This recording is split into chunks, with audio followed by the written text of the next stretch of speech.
มันจะយើងត្រូវគិតគូរអំពីបញ្ហារបស់សង្គម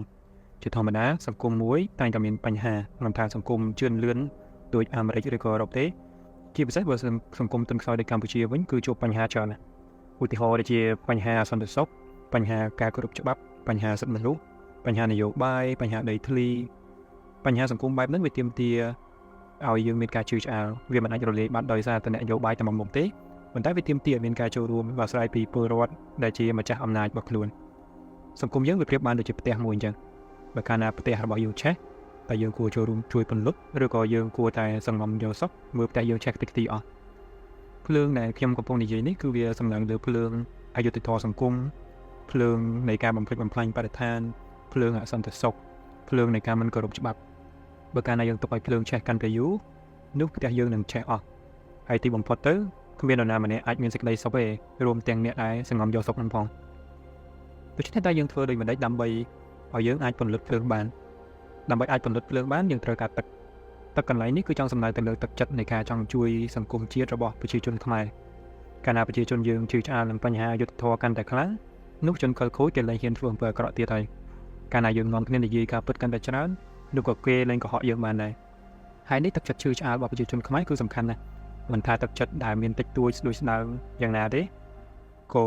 វាមានប្រយោជន៍ហើយវាសំខាន់ខ្លាំងណាស់ដែរនេះមានន័យថា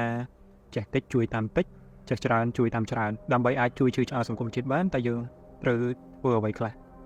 ការចូលរួមជួយសង្គមគឺយើងត្រូវការឆន្ទៈនិងចំណេះដឹងបើកាលណាយើងមានតែឆន្ទៈនោះយើងនឹងងាយត្រូវគេបោកប្រាស់តែបើយើងមានចំណេះដឹងហើយគ្មានឆន្ទៈ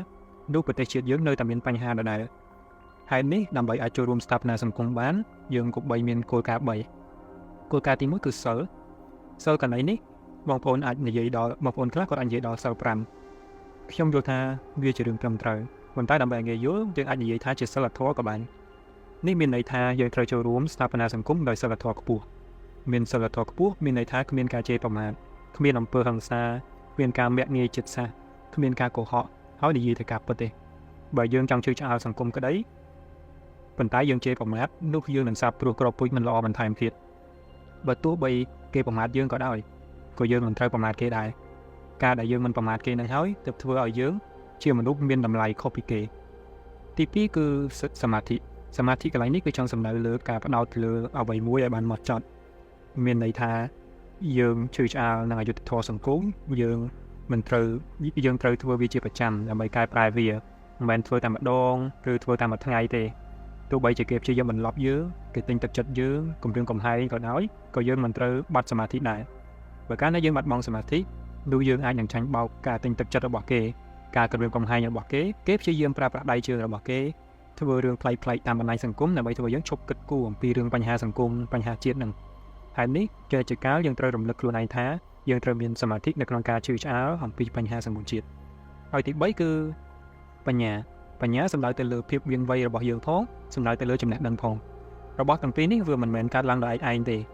គ្មានមនុស្សណាម្នាក់ចេះដឹងគ្រប់រឿងតាំងពីកើតឡើងមកទេដូចនេះបើអ្នកយល់ថាខ្លួនមិនមានសមត្ថភាពជឿឆ្អាលបញ្ហាសង្គមចូលកំបោះបង់ប៉ុន្តែងាកមកពង្រឹងចំណេះដឹងខ្លួនឯងវិញចំណេះដឹងអាចរកបានតាមវិធីច្រើនយ៉ាងតាមរយៈការស្ដាប់ការកត់ត្រាការសរសេរការពិចារណា